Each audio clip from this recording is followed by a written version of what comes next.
I was 14, we moved to Row Green in Worsley, a very lovely place, as you can see, a very much sought after place. But because of the way I was feeling then, somewhat detached from society, very awkward socially, my friends really were people who were married with families. I didn't have any friends at that time who were of my own age, so I felt very lonely and detached. Later on, when I was 17, my stepfather died, and that compounded it even more so, obviously. But when we first moved here, my stepfather was concerned with the way things were going for me. He tried to help me integrate into society by enrolling me and my brothers in martial arts. And my brothers loved it, but as soon as I stepped through the door, the paranoia kicked in, and I never went through with it. I couldn't do it. I just froze. And that's really how things were for me back then. Everything they tried failed because I was so inhibited.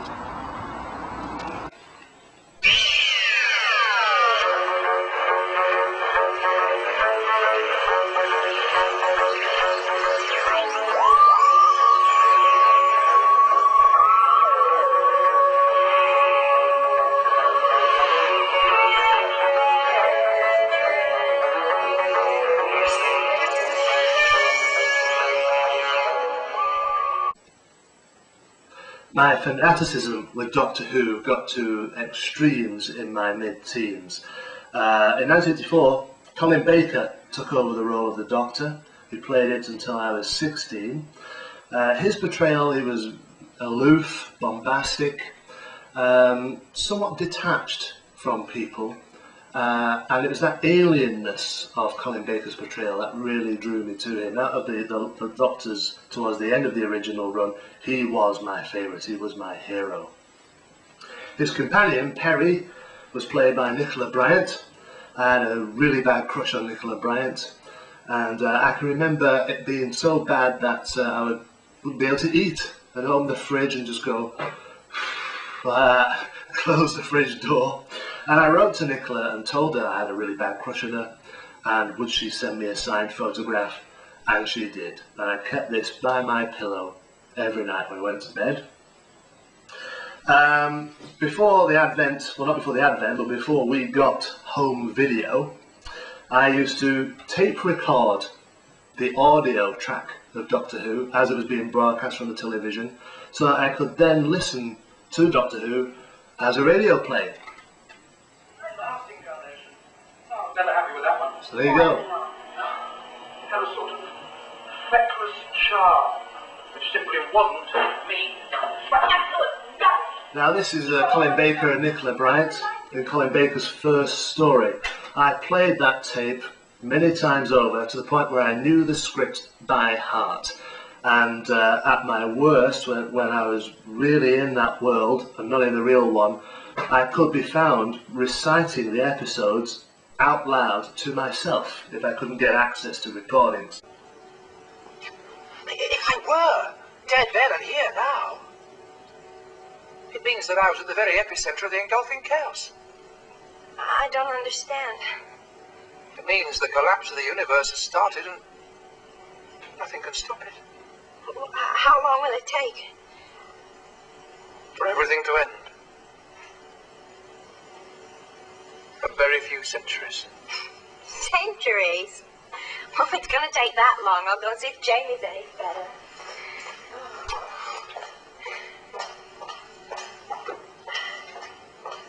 She can't comprehend the scale of it all. Eternal blackness.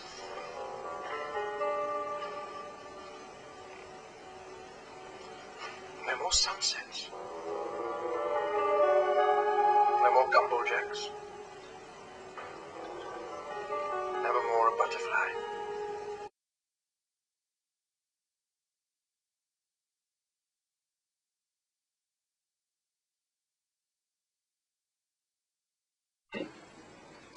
I remember when I was about 16, my mum coming up to me and saying, "You've mentioned Doctor Who 3 times in half an hour." And at the time, I resented the fact that she would even want to bring that to my attention, because to my mind, Doctor Who was one of the very few escape routes from this world, and I needed it. But as an adult, looking back on that time, I now see that she was really very frustrated with the level of fanaticism and obsession with the programme, and what that really suggested about my mental and emotional state at that time.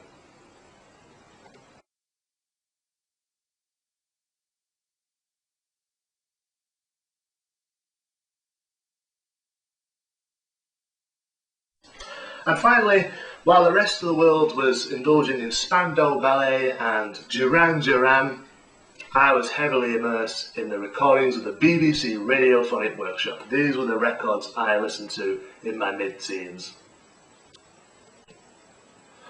A television series I was really hooked on in my teens was The Tripods, based on a trilogy of books by John Christopher. It's set in the future, but it looks like the past. All technology has been eradicated, and every year those youths who've got to the age of 16 go through a capping ceremony, whereby the tripod arrives in the village, as you'll see on that illustration, and the 16-year-olds are capped. They have a wire mesh cap inserted in their heads. And to the populace, this symbolises crossing the threshold into adult life. In actual fact, the cap is a means of suppressing their individual feelings. That individualism is suppressed, and subservience to the tripods is ensured. And as a teenager, as I looked at my peers at school, the teachers, the whole world, it really, what was going on in this series to me at the time felt like a reflection of the whole world.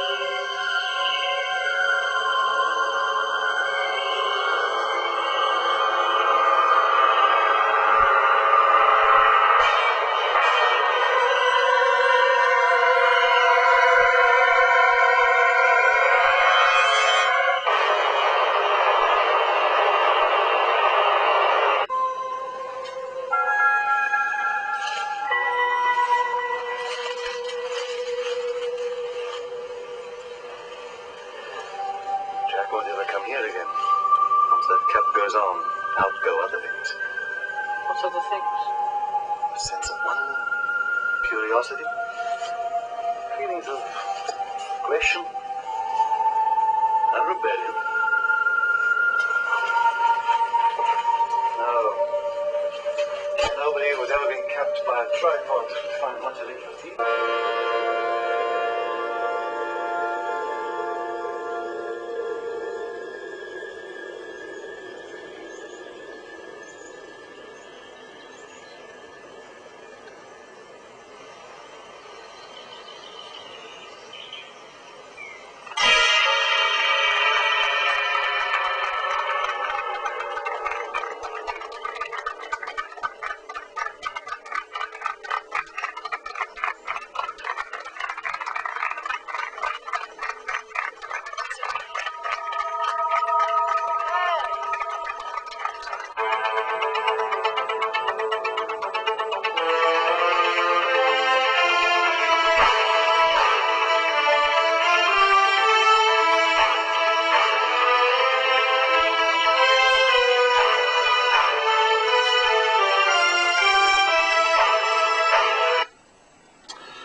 When I was in my late teens, I used to watch these episodes on video, and if my family were out, I used to pause it at this point and just look at that name, John Christopher, and I just used to think, I wish I could meet him. There are so many questions I would love to ask him about this. When I was 18, I discovered the band The Moody Blues. The most famous band member is Justin Hayward, who composed Nights in White Satin and Question, and had a solo hit with Forever Autumn. But another band member that I really like is Mike Pinder. And he wrote this song, which I really identify with at the time. It's called Melancholy Man. I'll read you the lyrics. I'm a melancholy man, that's what I am. All the world surrounds me, and my feet are on the ground. I'm a very lonely man, doing all I can. All the world astounds me, and I think I understand that we're going to keep growing. Wait and see. When all the stars are falling down into the sea and on the ground, and angry voices carry on the wind, a beam of light will fill your head, and you'll remember what's been said by all the good men this world's ever known. Another man is what you'll see, looks like you, looks like me, yet somehow he will not feel the same. His life caught up in misery, he doesn't think like you and me, because he can't see what you and I can see. I'm a melancholy man, that's what I am. All the world surrounds me and my feet are on the ground. I'm a very lonely man,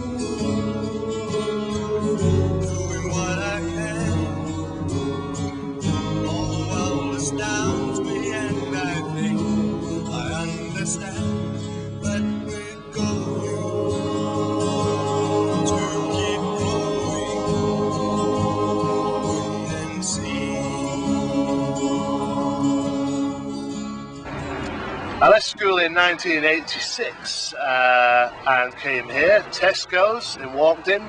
My job was cleaner, in-store cleaner, early mornings, and it was a massive culture shock for me, my first job, because I imagined when I left school that everything would suddenly change for the better. I thought, right, all that's gone now. I'll be mixing with adults, mature people, and what happened was, same as when I started secondary school. I'm thinking about the universe and other dimensions and God and time travel, and all they were thinking about was women, cars, football. It's not as though people didn't try to involve me and try to include me in things. They did. But because I felt so out of it, so alien to this culture that I landed in from school, I just became more and more reclusive and went more and more into my Doctor Who cocoon.